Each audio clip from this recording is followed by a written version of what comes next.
Este é o último ano em que, em representação dos advogados portugueses, discurso nesta cerimónia. Uma cerimónia que, formalmente, é organizada em conjunto por este Tribunal, pela Procuradoria-Geral da República e pela Ordem dos Advogados a que presido.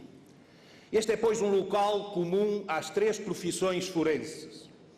Este Supremo Tribunal de Justiça é, pelo menos neste dia, a verdadeira Casa da Justiça.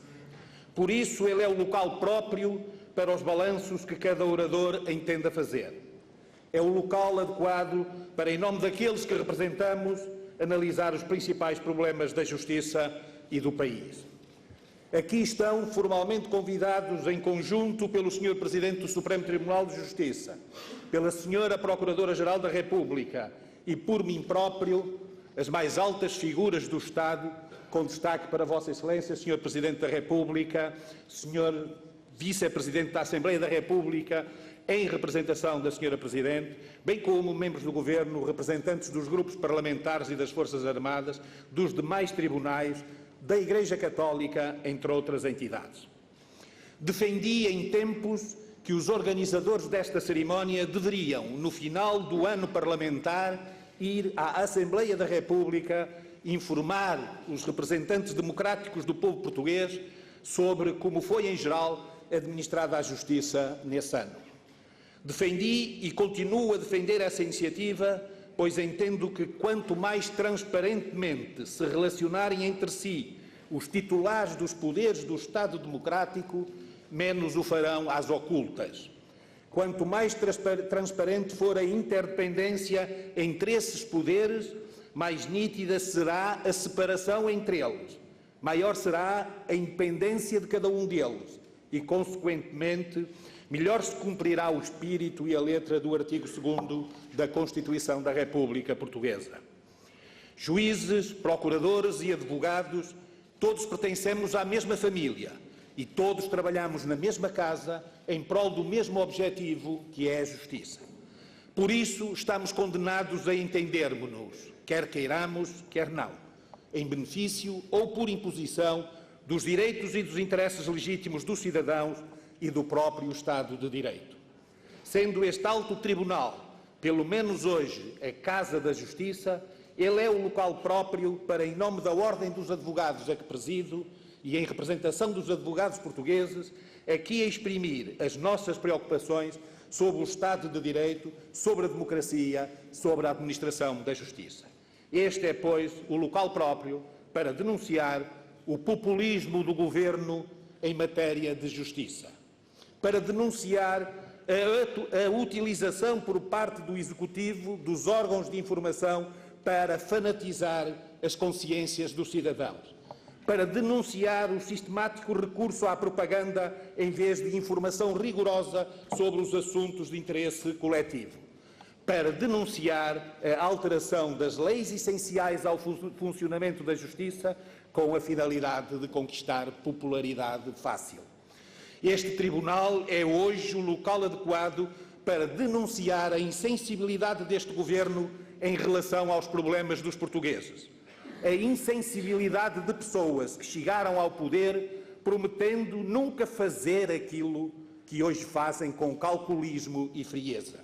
De pessoas que derrubaram o anterior Governo por ele pretender aplicar medidas de austeridade infinitamente mais leves do que as que agora o atual Governo aplica com gélida determinação e até com algum prazer político-ideológico.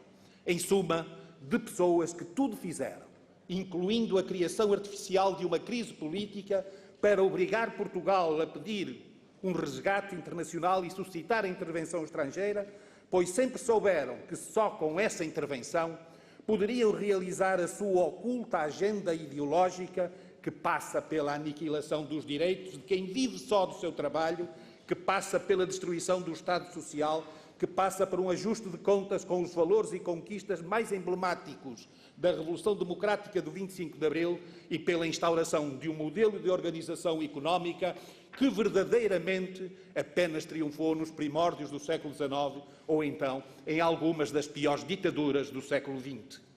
Este é, pois, o local certo para, recuperando uma ideia central do programa do presidente americano Barack Obama, dizer ao governo português que a existência do Estado Social não faz de Portugal uma nação de pessoas dependentes, antes nos liberta a todos. Repito, a todos, para melhor executarmos as tarefas que farão este país trilhar as veredas do progresso e do desenvolvimento e proporcionarão um futuro melhor para os nossos filhos. Este é o local para advertir solenemente o Governo de que não tente convencer-nos que temos que escolher entre apoiar os idosos ou os jovens, de que temos que escolher entre apoiar aqueles que durante décadas, com o seu trabalho, com os seus impostos, com as suas taxas e contribuições, sustentaram este país, ou os cidadãos mais jovens a quem entregaremos o futuro de Portugal. Todos temos direito aos benefícios do progresso e do desenvolvimento. Nós, a população ativa, temos uma imensa dívida de gratidão para com os idosos deste país. Foram eles, os que hoje estão reformados e aposentados, que pagaram as escolas onde estudamos gratuitamente, os hospitais onde nos tratamos sem taxas moderadoras. Foram eles que pagaram as maternidades onde nasceram, sem qualquer custo para as famílias, alguns dos que agora os consideram apenas como um custo económico que é preciso reduzir ou eliminar. O governo português tem de respeitar os pactos que os reformados e os aposentados celebraram com o Estado e com a Segurança Social, quando eram trabalhadores ativos, e garantir-lhes um fim de vida com dignidade. Isso não é só uma exigência do princípio da proteção da confiança, é também um critério de aferição da seriedade, que ninguém tem o direito de violar. É também uma questão de honradez. Excelentíssimo Sr. Presidente da República, Excelentíssimo Sr. Vice-Presidente da Assembleia da República, em representação da Sra. Presidente, Excelentíssima Sra. Ministra da Justiça, em representação do Sr. Primeiro-Ministro. Este Tribunal é, pelo menos hoje, o local apropriado para denunciar a fraude em que se consubstanciam certas pretensas formas de justiça. A justiça faz-se nos tribunais, com juízes e advogados, ambos independentes, e com procuradores, e não em centros de mediação ou em julgados de paz. O Estado tem a obrigação de resolver com justiça os litígios entre os cidadãos e não obrigá-los a fazer as pazes. O Estado gasta quantias vultuosíssimas em instâncias alternativas que, se aplicados nos tribunais, proporcionariam uma justiça muito melhor à cidadania e à economia, ao país e aos cidadãos. O Estado tem a obrigação de resolver soberanamente os litígios entre empresas e não remetê-las para essa gigantesca farsa que são os chamados tribunais arbitrais, que em muitos casos não passam de meros instrumentos para legitimar verdadeiros atos de corrupção.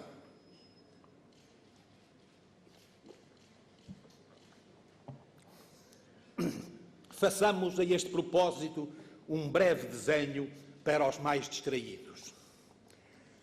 Por detrás de qualquer ato de corrupção está um acordo entre corrupto e corruptor, mediante o qual o primeiro adquire para o Estado bens ou serviços ou adjudica obras a um preço muito superior ao seu preço real, repartindo depois essa diferença entre ambos e, em alguns casos, também com terceiros, nomeadamente com o partido a que pertence o decisor corrupto. Normalmente, o ato que materializa esse acordo entre corrupto e corruptor assume a forma jurídica de um contrato público ou privado, em que as partes são o Estado ou alguns de seus órgãos e a empresa ou instituição privada representada pelo corruptor. Para que o propósito atinja os fins delineados sem qualquer problema para os seus autores, basta apenas que esse contrato inclua uma cláusula mediante a qual as partes recorrerão obrigatoriamente a um tribunal arbitral para resolver qualquer litígio dele emergente. Depois, finge-se uma divergência ou outro pretexto qualquer, como um atraso no pagamento do inflacionado preço, para que o caso vá parar então ao dito tribunal. Imagine-se agora qual será a decisão desse tribunal. Qual será a decisão de um tribunal em que os juízes foram substituídos por advogados escolhidos e pagos, principescamente, aliás, pelo corrupto e pelo corruptor. É óbvio que proferirá a sentença pretendida por ambos e obrigará, claro, o Estado ao cumprimento integral da prestação que corrupto e corruptor haviam acordado entre si. O recurso ao Tribunal Arbitral previne também a hipótese de o decisor corrupto ser substituído no cargo por outra pessoa alheia ao negócio. É sobretudo para isso que se tem vindo a generalizar o recurso aos tribunais arbitrais na esmagadora maioria dos negócios do Estado.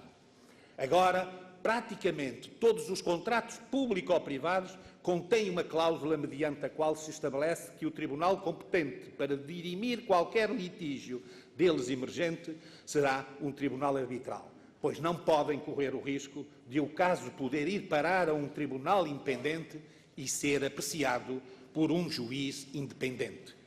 Não tenho nada contra os tribunais arbitrais. Quando em processos cujo objeto é disponível, eles são escolhidos por entidades privadas.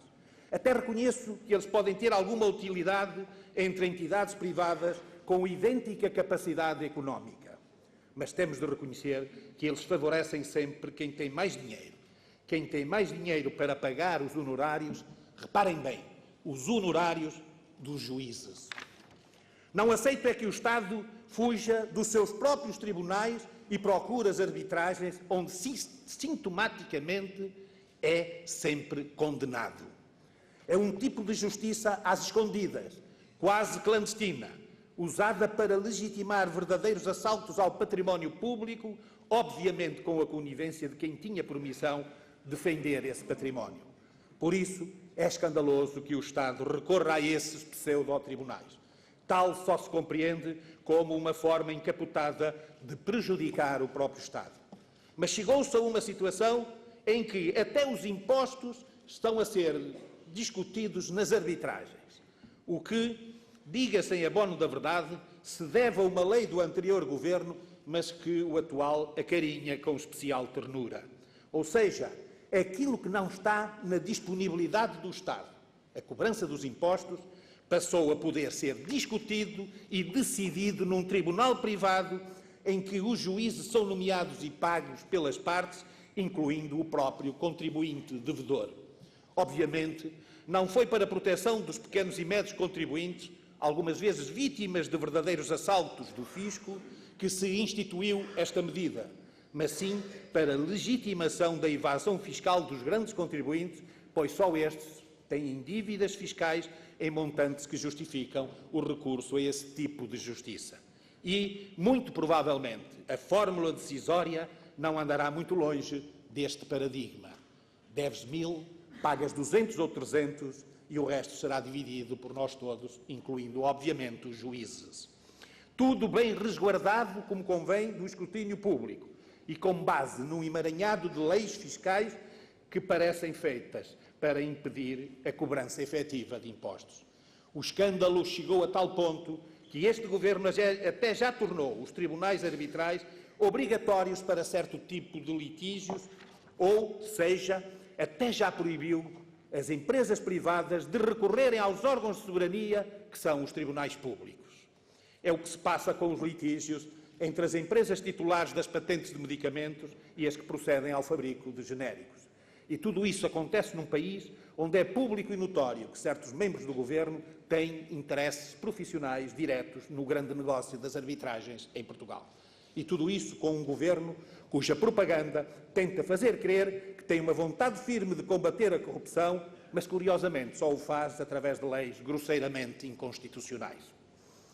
Senhor Presidente da República, Senhor Vice-Presidente da Assembleia da República, em representação da Senhora Presidente, Senhora Ministra da Justiça, em representação do Senhor Primeiro-Ministro. Este é também o local próprio para dizer bem alto que vivemos num país onde os cidadãos não podem confiar nas leis da República. A certeza jurídica da norma geral, abstrata e objetiva, capitulou perante a arbitrariedade da decisão judicial e, por isso, ninguém pode antecipar ou prever com segurança a solução de um qualquer problema jurídico levado a tribunal. Os mesmos factos, com a mesma lei, dão origem a decisões muitas vezes totalmente opostas. Ninguém pode prever a decisão final de um processo porque, apesar de a lei ser a mesma e os factos também, essa decisão frequentemente varia de juiz para juiz. E como a história abundantemente nos mostra, a justiça e o direito podem, assim, muito facilmente ser transformados em instrumentos de terror. Infelizmente, há decisões judiciais que constituem verdadeiros atos de um Estado terrorista. Quando um juiz de direito emite um mandado de busca em branco quanto ao seu objeto, ou seja, uma ordem para apreender todos os documentos e objetos que se encontrem no escritório de um advogado e que possam constituir provas contra os seus clientes, incluindo os computadores pessoais e profissionais do próprio advogado, isso é um ato de terrorismo de Estado. Por isso, este é também o local adequado para daqui lançar uma solene advertência aos advogados portugueses. Retirem dos vossos escritórios quaisquer documentos ou objetos que possam incriminar os vossos constituintes, pois correm o risco de um juiz ir lá apreendê-los para os entregar ao Ministério Público, para os entregar à acusação. Para alguns juízes, o escritório de um advogado não goza hoje em Portugal da imunidade que deveria ter e que as leis lhe reconhecem. Chegamos a um ponto da nossa vida coletiva em que os advogados terão de recorrer aos velhos métodos com que outrora contornavam as perseguições das polícias da ditadura. Este é também, por isso, o local certo para proclamar, aqui e agora, a minha solidariedade para com todos os advogados que têm sido vítimas de atropelos judiciais às suas prerrogativas profissionais, designadamente devido ao seu empenho na defesa dos direitos e dos interesses legítimos dos seus constituintes. Uma palavra de solidariedade que quero enviar também aos advogados que têm sido vítimas de verdadeiras agressões à sua honra pessoal e profissional por parte do atual governo. Refiro-me naturalmente aos colegas que intervêm no âmbito do sistema de apoio judiciário e que, por essa via, prestam um inestimável serviço ao Estado de Direito, permitindo que os cidadãos mais pobres possam aceder à justiça e aos tribunais com um mínimo de qualidade e de dignidade. Em vez de reconhecer o papel desses advogados na consolidação do Estado de Direito, em vez de lhes pagar atempadamente os parcos honorários que a lei estabelece, em vez de dignificar esse serviço como essencial ao fortalecimento da cidadania, o governo português, o atual governo, lança publicamente sobre eles as mais pérfidas suspeitas. O governo não só se atrasa escandalosamente no pagamento dos diminutos honorários que lhes são devidos, como lança sobre eles uma campanha pública de enxovalho, tentando fazer crer que todos eles cometem fraudes. O Estado português é de todos os da Europa Ocidental o que menos gasta com cada processo no âmbito do apoio judiciário. Atente-se, só a título de exemplo, que Portugal gasta por processo 10 vezes menos do que o Reino Unido. Mas mesmo assim, o governo chegou ao ponto de participar criminalmente contra muitos advogados por supostas irregularidades em que os prejudicados são os próprios advogados. Pasme-se! Muitos advogados foram alvo de participações criminais com base em irregularidades que consistiram em declarar menos diligências processuais do que as que realmente tinham sido realizadas e, portanto, recebendo menos honorários do que aqueles a que tinham direito. Mas, num país onde alguns órgãos de comunicação social não escrutinam a informação que lhes mandam e se limitam a transformar em verdades todas as falsidades que lhes chegam às mãos, esses métodos têm sucesso político e mediático garantido. Sempre disse e repito aqui mais uma vez, o advogado é um profissional profundamente vinculado ao direito e aos princípios éticos e deontológicos da sua profissão. Ele ajuda o suspeito ou mesmo o autor de um crime a defender-se em juízo, mas não o pode auxiliar a cometer o crime e muito menos o pode cometer em nome do constituinte. Quando isso acontece, o advogado deve ser punido com mais severidade do que aqueles em benefício de quem atuou.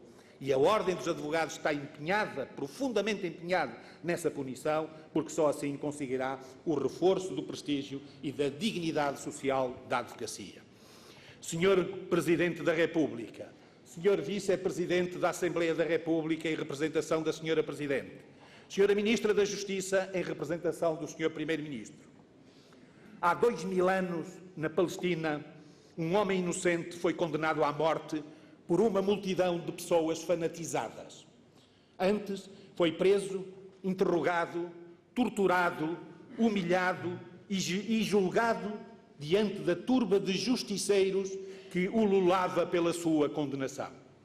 O julgamento, a sentença e a sua execução foram rápidas e exemplares. Não houve, como agora se diz, manobras dilatórias, nem excesso de garantismo, nem outros expedientes que atrasassem ou dificultassem a justiça que todos queriam. Tudo aí se passou segundo um modelo que foi usado durante séculos e que alguns ainda hoje querem recuperar. E se aqui hoje invoco esse julgamento, não é pelo facto de o arguido estar inocente, pois sempre houve e vai haver inocentes condenados. Não é pelo facto de, em troca da sua condenação, um criminoso ter sido libertado, pois sempre houve e haverá culpados que escapam à justiça. E sempre que um inocente é condenado, há um culpado que fica impune. Também não é pela brutalidade da condenação, pois essas sentenças sempre foram as preferidas das multidões e dos justiceiros. Não é também pela convicção dos julgadores sobre a culpabilidade do acusado, pois as turbas são sempre irracionais e só têm certezas. Não é sequer pela tortura e pela humilhação pública do acusado, pois essas práticas também continuaram a existir durante séculos e continuam hoje em alguns Estados modernos que se dizem democráticos e de direito como o nosso.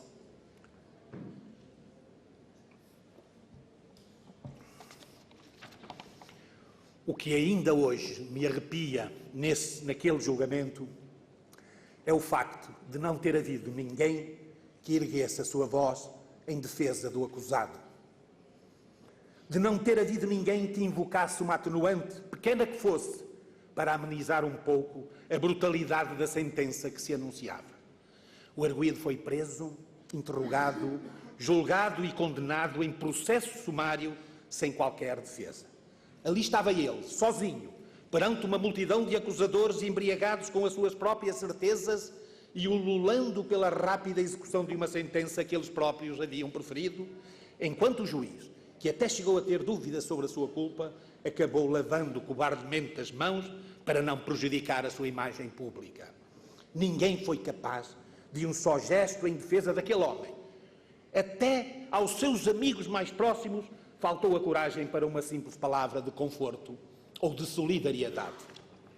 Se aqui invoco esse terrível episódio, é porque também hoje há em Portugal quem sobreponha a rapidez do julgamento à ponderação da justiça. Quem queira que crimes graves sejam julgados em processo sumário. Se invoco aqui hoje esse julgamento, é porque em Portugal está a tentar criar-se um ambiente político e social que impeça os acusados de exercer os seus direitos de defesa, que iniba outras pessoas, incluindo os advogados, de os defenderem. Alguns acusados são hoje enxovalhados na praça pública sem qualquer possibilidade de defesa. A multidão de há 2000 anos foi hoje substituída por uma turba mediática onde se destacam magistrados, polícias, jornalistas e os justiceiros que enchem as caixas de comentários online. Simples suspeitos são condenados sem apelo nem agravo nos modernos pelourinhos em que se transformaram alguns órgãos de comunicação social, sem que sobre eles tenha sido emitido qualquer veredicto formal de culpabilidade. Políticos sequiosos de popularidade fácil, jornalistas moralmente corrompidos, polícias fundamentalistas, magistrados indignos da sua função, todos convergem para gerar um ambiente de alarme social que exige sempre penas mais pesadas, medidas de coação mais duras e, sobretudo, para criar as condições de coação psicossocial propícias a que só se ouça e só se acredite na versão dos acusadores. Todos se unem na tentativa de gerar na opinião pública a ideia de que são os direitos dos cidadãos que estão a mais no nosso sistema judicial, que é o exercício processual desses direitos que entrava o funcionamento da justiça.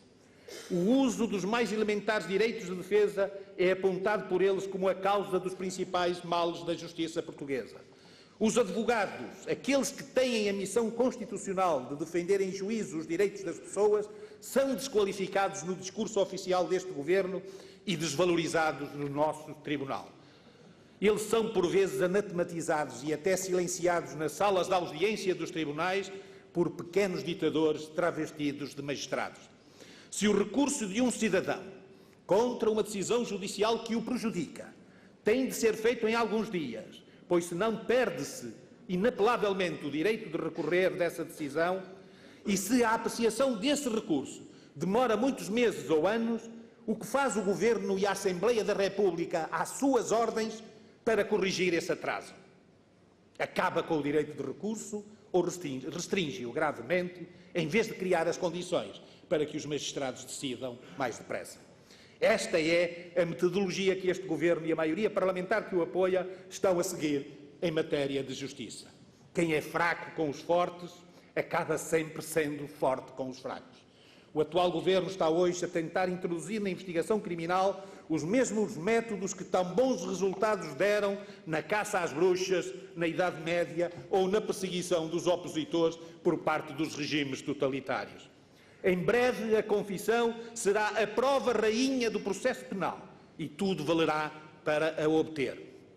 Em breve, a prisão preventiva deixará de ser usada como medida cautelar e passará a sê-lo como forma de obrigar os suspeitos a colaborarem com os investigadores na sua própria incriminação. Contra tudo isso, contra essa cultura que desqualifica o papel do advogado na administração da justiça, daqui ergo a minha voz.